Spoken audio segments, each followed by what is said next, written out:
It's been said that every quilt tells a story, and it's so true. But I also believe every quilter has a story to tell. I wanted to hear about the people behind these wonderful quilts and thought you'd enjoy hearing about their lives also. Welcome to A Quilter's Life. I love that Jane Mitchell keeps a list of quilts she wants to do on her phone. I could just picture myself looking through such a list and looking forward to the time that I would get to make each one. As she makes each quilt, she wants to conquer the pattern or technique, and then she's ready to move on to the next quilt.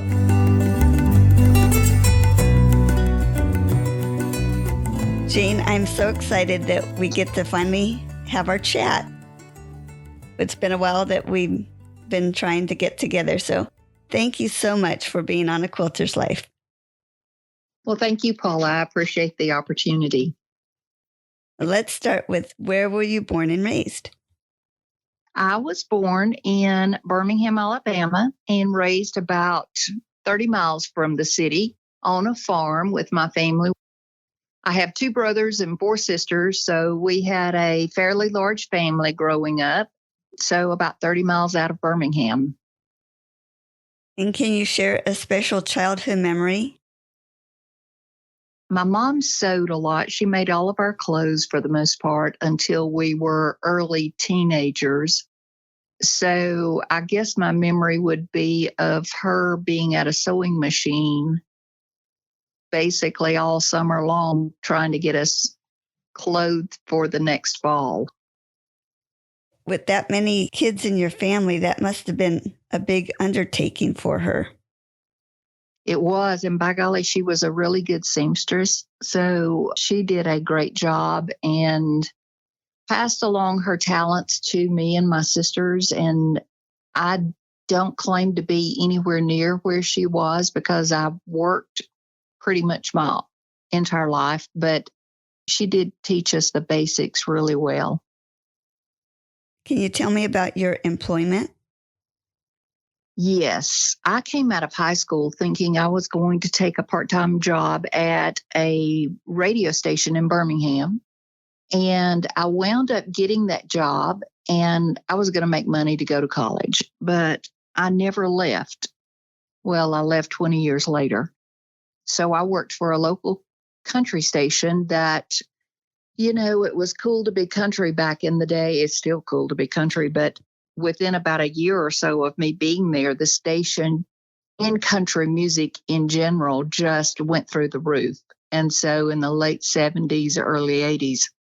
So I was really fortunate to be in a position to work at the number 1 station in Birmingham and sometimes the entire state of Alabama, pretty much my entire radio career with that station. I left after about 20 years and moved to other stations as our companies were bought up and bought out. I stayed in radio about 35 years, but I think back on that time and it was just such a special time in country radio. How exciting. What was your position at the station? Well, I started out being a receptionist and moved through the offices, if you will, and did promotion and marketing work. And then the majority of my career, I was in sales and sales management. Sales can be hard. No, sales is really easy if that's what you're supposed to be doing. Trust me, if you have a knack for that, sales just happens all the time, whether you realize it or not. You're always selling. And so that was sort of my personality and my style, and it went really well for me. But I have friends who, like you're saying, they were not natural born sellers, so it was tougher for them. And I think in sales, when you love your product or your station, that probably made it go easier too. Yes, absolutely. I have very high belief in my personality. So, yeah, working for the number 1 station in the city and being there, I was like the most tenured person there after about a year because of the changes and everything. So I basically grew up in that station from a job standpoint, as a young adult. And I knew all the ins and outs, and it just sort of happened. And it was a great time. That is so neat. Where do you live now? I live in a very small community called Corner, Alabama. It's the corner of 3 counties, and we have a high school, and that's about it. So my husband and I have a farm, and we have lived here all of our lives. I went to high school at Corner High School. So I tell everybody it's downtown Corner, and with one red light, that doesn't take long for people to understand exactly where I live. I think Marietta, where we live, is a little bit bigger than that, but we tease about having the rush minute. Yes. Our rush minute or 3 minutes is when the middle school let out and all the moms or grandmothers that are not working line up the side road to pick up children. And it's like, oh my gosh, where are all these people coming from? And then you realize, oh, they'll be gone in 2 minutes. Besides quilting, are there other crafts you do or have done? Well, with work, I never had time for a hobby or doing any crafts. And about 10 years ago, I retired, and my 2 daughters were both pregnant at the same time.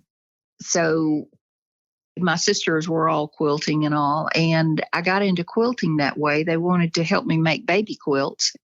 And the only other thing that I do hobby-wise is I crochet. So right now I'm making 4 little sweaters for 4 little girls doing a crochet pattern. Are they all the same color, or are you making them out of different yarn?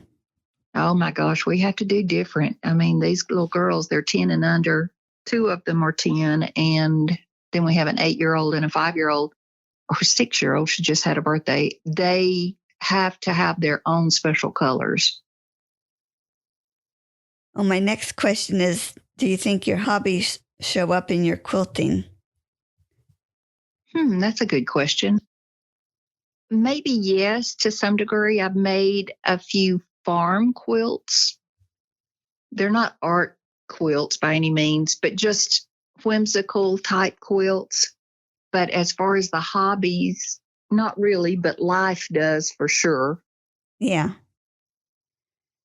Your sisters helped introduce you to quilting. Was there anyone else? No, it was my sisters. When I worked, my mom was always working on quilts. But like I said, until I retired, I just didn't have time to do anything like that. But my sisters wanted to help me make the baby quilts, and both of our girls were pregnant at the same time, and they had babies within 10 days apart. So it was almost like having a set of twins around. So my sister told me, well, come on, we're going to go to the fabric store and you can pick out some fabric. And that really was my introduction to quilting. Once I got into it with those baby quilts, it just sort of went from there. It does seem to snowball. Oh, yes, it does, as does your fabric and tools and supplies and everything else. Do you have a favorite quilt, whether it's one you made or someone else has made, or a special pattern that you like to use? I think my favorite quilt would be my very first quilt as a grandmother. And I know this is going to sound a little goofy, but I found this fabric and the name of it was Mimi. And with my little granddaughters, that was what I was going to be called. So I knew that that was just a sign that I needed to buy that fabric. So I bought the layer cakes and the charm packs. And my sister helped me put a very simple pattern together that was a cathedral window, but it was that easy cathedral window, not the little tiny small. This was like a 20 by 20 block, if you will. But because it was so pretty color coordinated, not colors I would have chosen, but the blend was so pretty. You know how charm packs and layer cakes are. That has turned out to be my favorite quilt. Oh, cool. And isn't it fun to see those grandkids enjoy their quilts? Oh, absolutely. Absolutely. They tell me constantly, Mimi, I need a quilt for this or whatever, and their moms are like, Mother, please, we can't, I have no more room for quilts. So it's a hard choice to go in between, but normally the little girls win.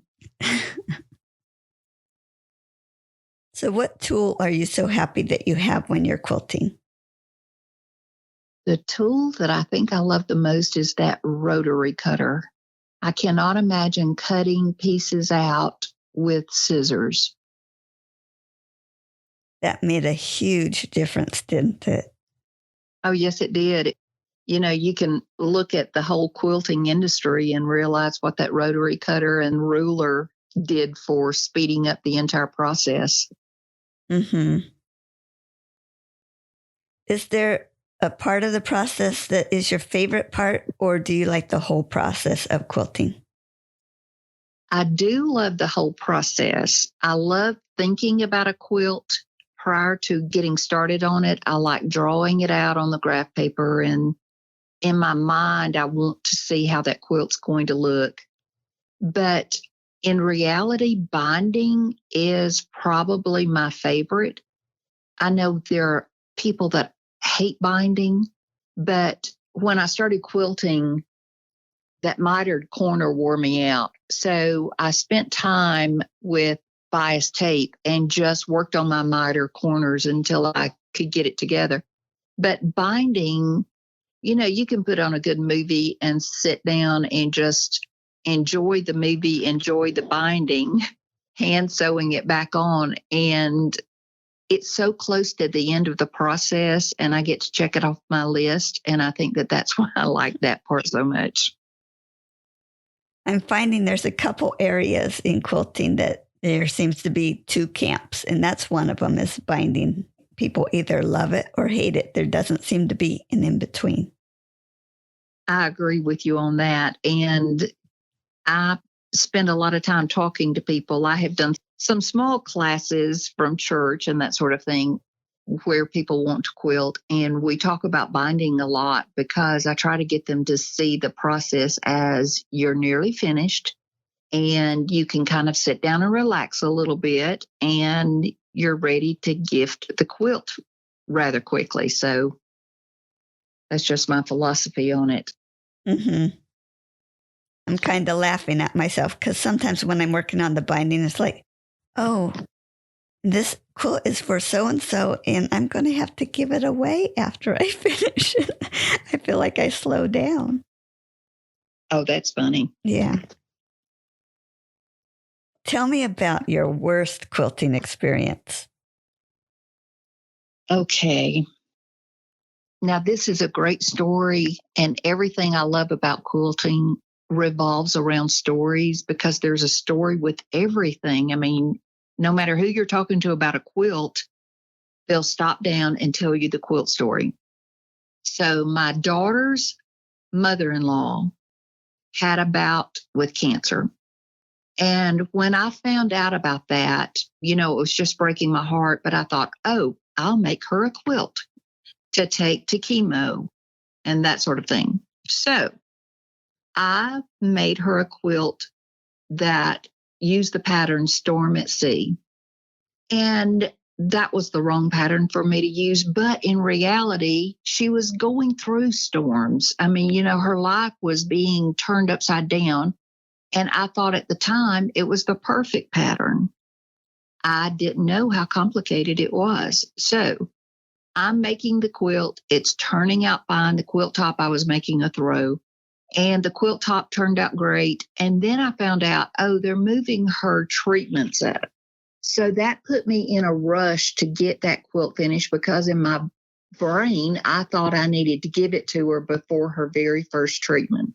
So I started quilting that thing on my sewing machine, and I did such a horrible job. I mean, I look back on that and I think, oh my gosh, I couldn't have done a worse job in quilting that Storm at Sea quilt. And I stopped 2 or 3 times and just cried. I was like, oh, Lord, I'm just doing a terrible job. And then would start back up again thinking about what she was going through.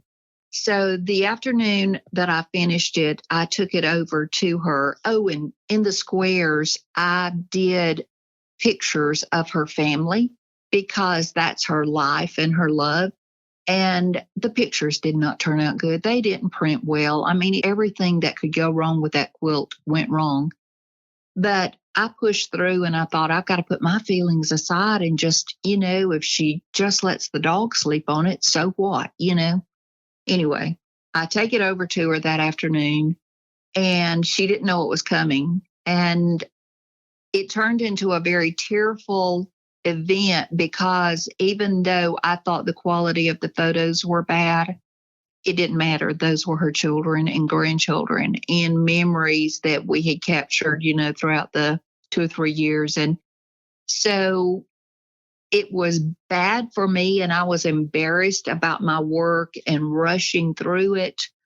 But yet for her, which I think this is very common with a lot of quilt stories, she didn't even know all of that. She didn't notice how bad the quilting was, or if she did, she didn't tell me. And she's the type that would have told me.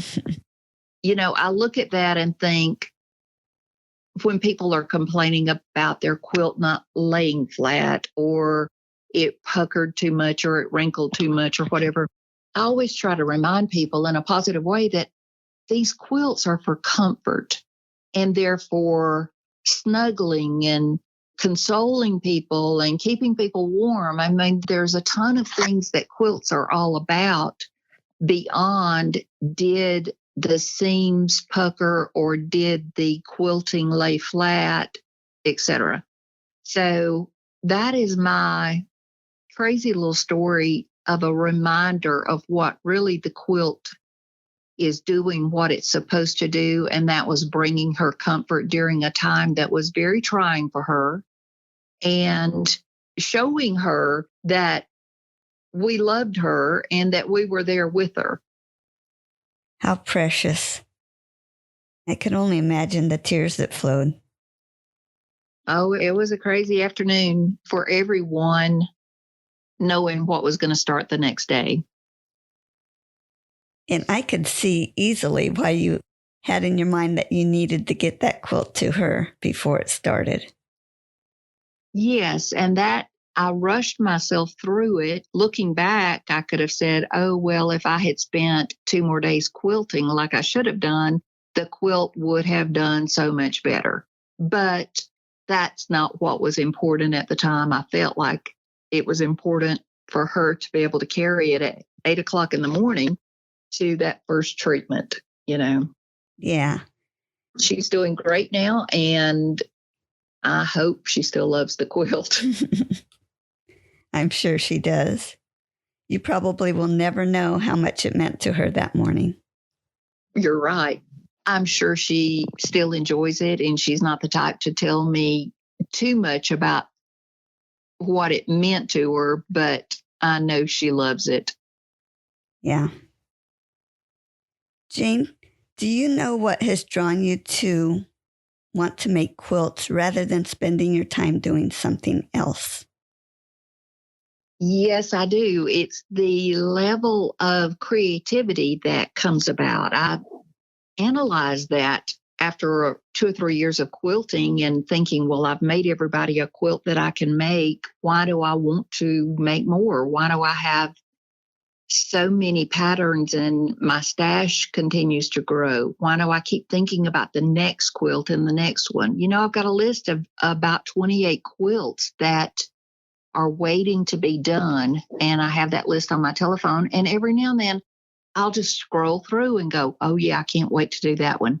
So being in radio all those years, I have that creative side about me. And I think that this is just that outlet. Plus, people love quilts. And when you take time to make a quilt and you take time to buy all the fabric, and we all know what that cost, it's really an act of love when you make a quilt for someone. And no matter what they're going to do with it, it's an act of love and showing them that, hey, I cared enough about you that I spent weeks or months making this for you. And the story behind it, there's always a story. And I always say this to everybody, there are some of the best stories behind quilts.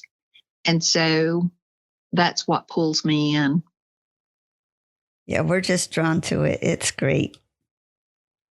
So, who do you usually make your quilts for?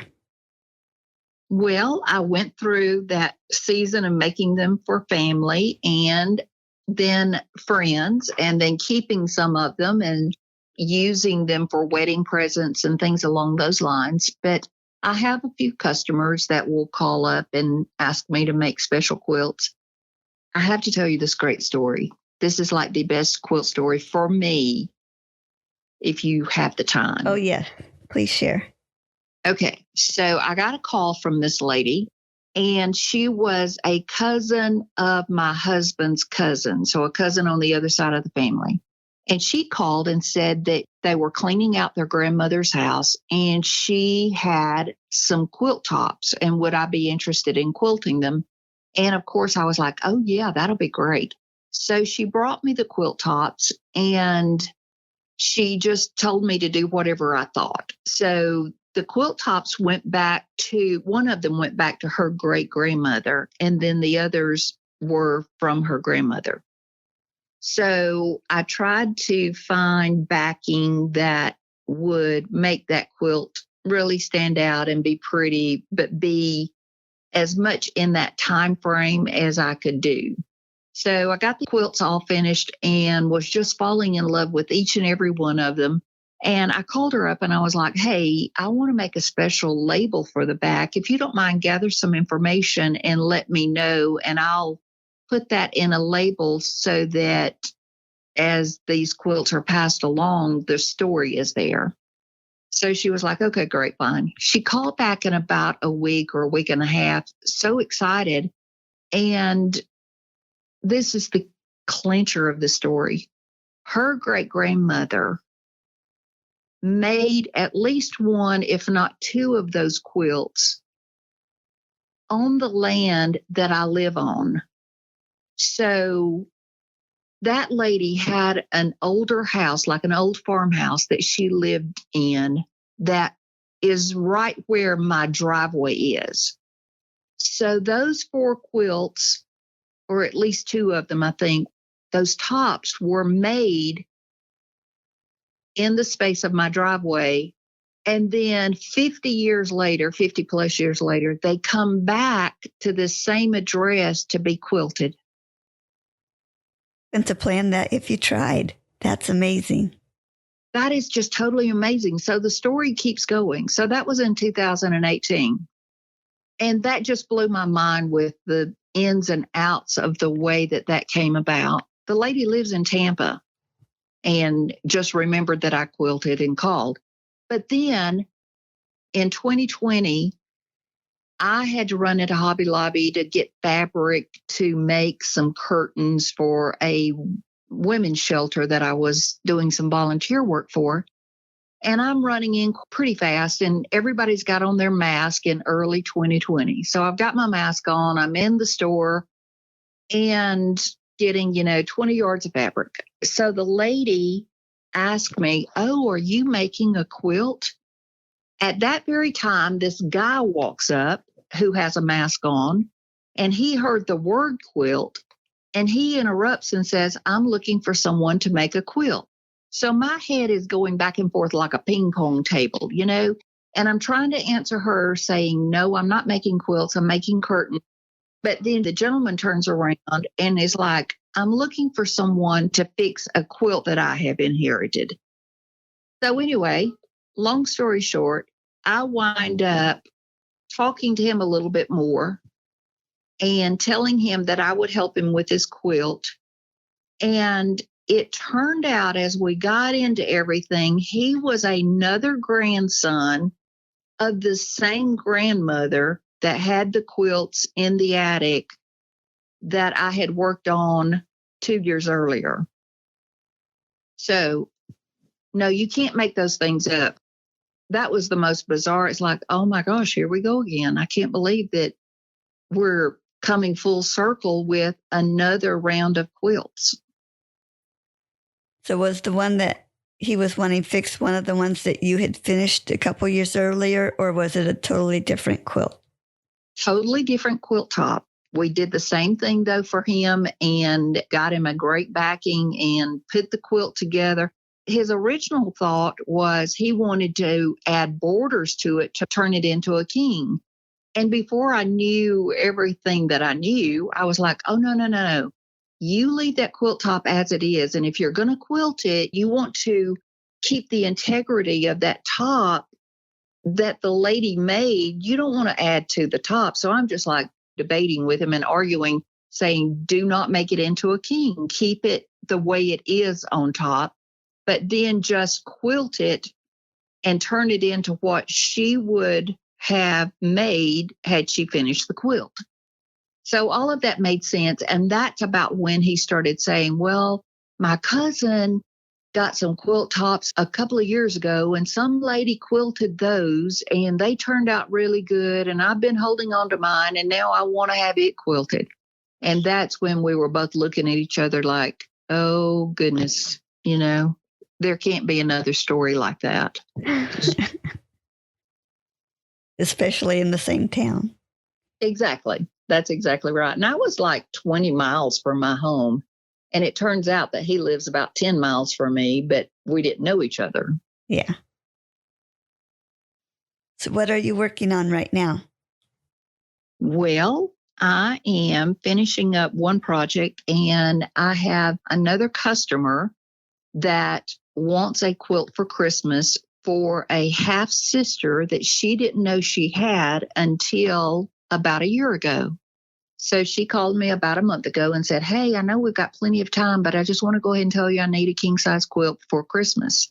And I chuckled and said, no, you have plenty of time. I've got other projects, ahead of you. So I am going to have to squeeze her in and make her a king size quilt for a half sister that is moving here sometime during the winter, but she wants to give it to her for Christmas. And you can imagine the story that's all behind all of that, So did she help you pick out the fabric? No, she just sort of leaves it up to me. She tells me what she's sort of looking for, and then I send her some ideas and designs and patterns. She doesn't know too much about quilting, although her mother does. And I think her mother helps her along in making the decisions on colors and things like that. But I'll send her patterns and whatever catches her eye is what we go with. Interesting. Do you have a favorite color palette? Do your fabrics tend to lean one way rather than another, or do you like a variety?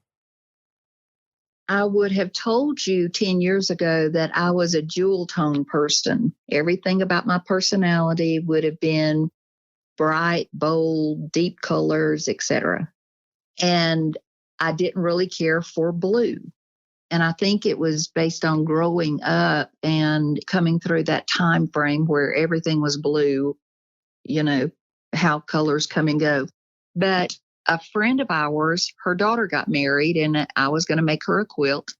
And as I was talking to my friend, I was getting her to tell me a little more of her daughter's personality. And she said, well, she's very traditional and she absolutely loves cornflower blue. And I'm like, what? That kind of blue, it's not really a sky blue, but it's close and that kind of thing. And I talked to one of my sisters and I was like, what is this blue? I mean, I need to see it to know exactly what that is.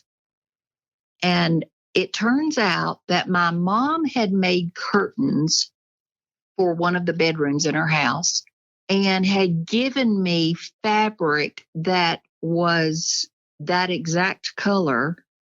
And it was another one of those, I could not have planned this any better. So I made her that quilt out of the fabric that my mom had given me easily 10 years earlier. And so now I love that color of blue. Isn't that crazy? Yeah. When I think of cornflower blue, the only time I've really seen that listed in the color was with the DMC floss I use for my cross stitch. Oh, that's crazy. Yeah. And it's crazy that I knew the color of blue. I mean, I knew that color, but my sister had to explain that's what that color name is. And she's great with colors. I'm terrible with colors, but it's funny that I had that fabric and my friend used that name of color as well. Yeah. It's kind of a specific color, isn't it? Oh, yes, it is. Please share a quilting tip. What I tell people that come and want me to teach them to quilt, or we get into talking about quilting or whatever, I tell people to enjoy every process. And if there's something that they don't like doing or they're not good at doing, to spend some time studying that element of quilting and practice it. Just practice, and don't beat yourself up over whether it is quote unquote perfect or not. And the biggest thing is a quilt, once you wash that quilt, it's going to wrinkle and pucker and take a shape of its own by where the stitches are and how different fabrics will shrink at different rates, which will turn the quilt into something.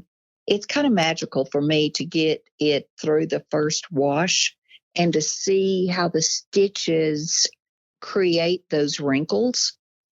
I don't know. I just try to tell people to enjoy all of it and to leave perfection wherever you need to leave it, because a quilt is not about being perfect. It's about the love and the story and the time and sometimes prayers that are put in that quilt for the people that get to enjoy it.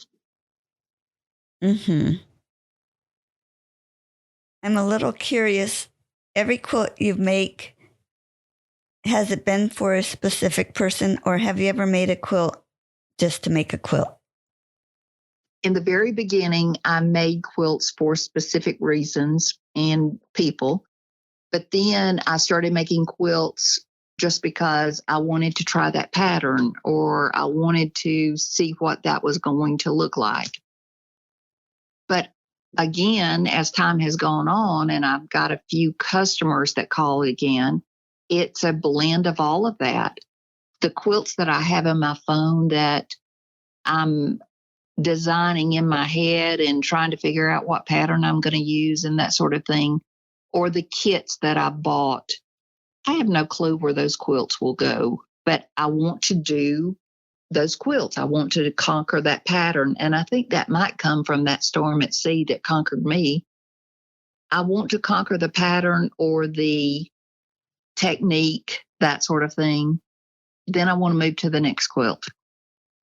Whether the recipient loves that quilt or not, I doubt that there's a recipient that will love the quilt any more than the maker loves it.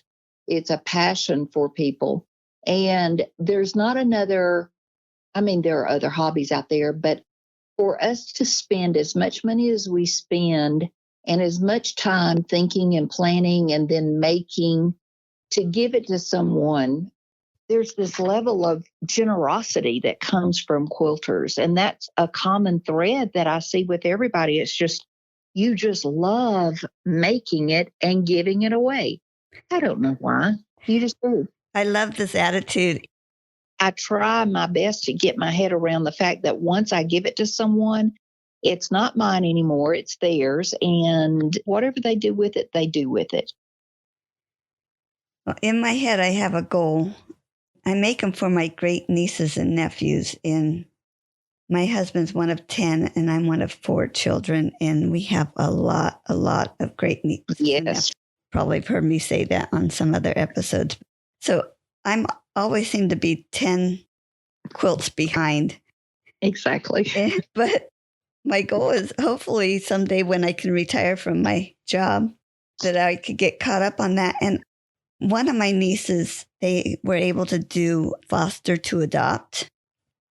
As I was making the first quilt for the one little boy that they ended up adopting him, but I knew when I was making it and putting his name on it that if he wasn't adopted by them, he would have this quilt to go with him in the foster system. It would have his name on it. In my mind, I would love to make quilts for foster kids with their name on it. It's something that's theirs. Anyways, that's where my heart is, but I can't do it at this point in my life. Yeah. Well, maybe you will get a chance to. And it seems like if that's your heart, that some way, somehow, that will come about. And I have to tell you that I told you that I didn't start quilting or anything until after I retired, and that's true. But at church, I sat with a lady who was older than my mom, and she made quilts for babies, and she made them during a time when they had all the little panel quilts.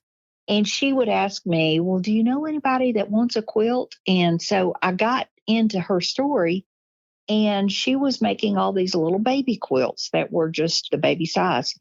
Well, I started buying them from her because I worked right above one of the foster care centers, if you will. That's when the babies or the children would come into that facility and then be sent out to families. And I would just buy them like 10 and 15 at a time to give her money for her to do something else. And she would bring them to me on Sunday. I would take them on Monday and drop them off at the foster care unit. And they were that same way. They had these bags and they said, these children come in with nothing. And we try to put a duffel bag together for them. And that's what they were using the quilts for. So time goes on and I'm spending a ton of money with this lady just to give her money to go buy more fabric to make more quilts.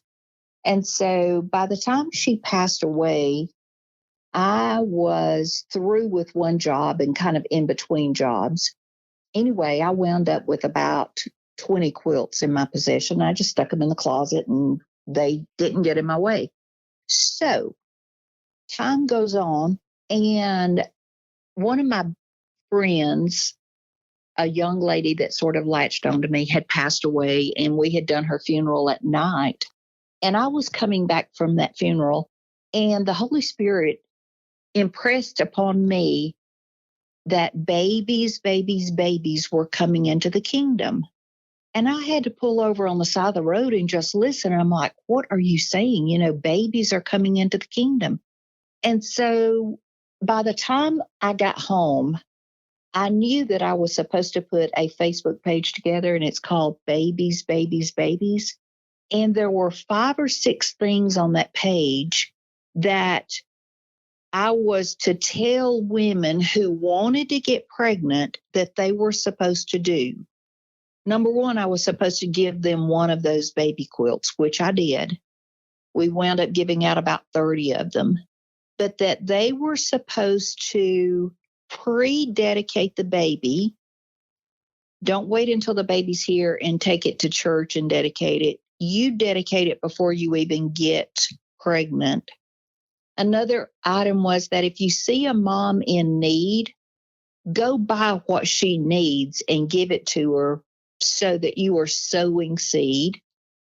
Another element was to write down a strong game plan on how you plan on raising these children for the Lord, not just raising children, but how are you going to influence them for the kingdom?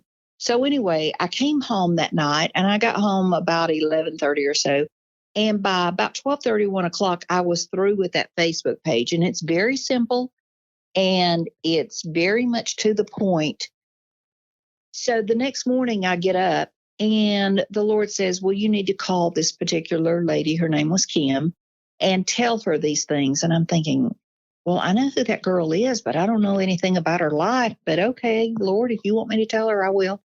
So I called the girl that morning, and she was at the beach, and she starts crying, and she says, can you hold on a minute? I'm like, yeah. She goes and gets her family, puts me on speakerphone, and makes me go through that entire process again. So I did. And she said, well, you don't know my story, do you? And I said, no, Kimberly, I know who you are, but I don't know anything about you. They had been trying for 10 years to get pregnant. They had spent thousands upon thousands of dollars with in vitro. I gave her the quilt when they got home. And girl, within less than a year, she's pregnant. And that day, when I got back home, my daughter had invited friends over to swim. And these are all young ladies.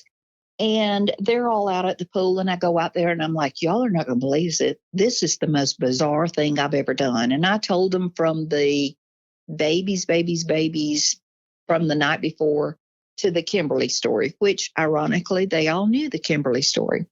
One of the girls that was there, that was a teacher with my daughter, had just had a miscarriage.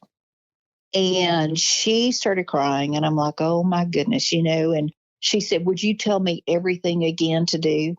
So I tell her again, I'm repeating it because it's just like rolling off my tongue because of the direction that I felt like the Lord had given me. From there, my daughters started telling their friends because they were the ones that knew which friends wanted to get pregnant and which ones couldn't and that sort of thing. So within just about 3 or 4 months, we had given away all of those 30 blankets to these women. So there were 30 women that were going to follow this little guideline, if you will. Okay, so my daughter, who's a teacher, starts keeping up with it, and she would call every now and then, Mom, so-and-so's pregnant. I'm like, oh my gosh, that is wonderful. She kept up with it. Every one of those women, except one, got pregnant within a year to a year and a half. Our minds were blown. And the one that didn't get pregnant, she adopted either 2 or 3 foster children. And it's that kind of love. And so the lady that started those quilts has no clue. She's dead and gone, but she has no clue that those 30 quilts that I held back for whatever reason was an instrument of faith for these women, and that they wound up getting pregnant. Tell me somebody that could make that up. No, that's amazing. You can't make this stuff up. Mm-mm. So those baby quilts that you want to make for foster children, I just believe that the Lord is going to find a way for you to be able to squeeze your time in and fulfill that calling, because that's a huge calling. The one woman that never got pregnant, she had some medical issues and she just couldn't get pregnant, but still wanted babies. But she got one of the quilts. And then about 3 months ago, my daughter sent me an email that this lady had sent her. And she said, when I got that quilt, we were really hoping for a little child. They were able to adopt the first child that they fostered, but she said that baby would not accept that quilt. And she said, we would try to cover the little girl up, and it was no, I don't want that quilt. And she said, but ironically, we have another baby. It's a little boy, and he won't go to sleep without that quilt. So she said, when I put that quilt up in the closet after her little daughter rejected it, she had cried because she thought, well, why did I get this quilt, and my little girl's not wanting it. She said, only God knew that the little boy would be here within 2 or 3 years and would need that quilt. So again, they were all little panel quilts with little baby designs on it. It was self-binding, so the binding came around from the back and stitched on. But again, the love that Miss Wynn put in those quilts, and I know she prayed over them. I know she did because she was a prayer warrior. And then a good 10 years after she passed away, they got to start coming to fruition. The fruit started showing with those quilts through babies, babies, babies. Wow. Is there anything else you wanted to share? No, Paula, I think that you have covered everything. Thank you for the opportunity that you've given me to share my love of quilt stories and maybe encourage people to relax with their quilting and enjoy the process. Well, thank you so much, Jane. I really enjoyed visiting with you. I had to look up on my website and put your name in and it not come up to realize I never got to talk to her. Exactly. But now we both know that the timing was, we are right on track right now. Yeah. Thank you so, so much. Well, thank you too. I've enjoyed it with you as well, Paula. And thank you for being a listener to the podcast also. Exactly. And sharing the story. All right. Thank you. Bye-bye.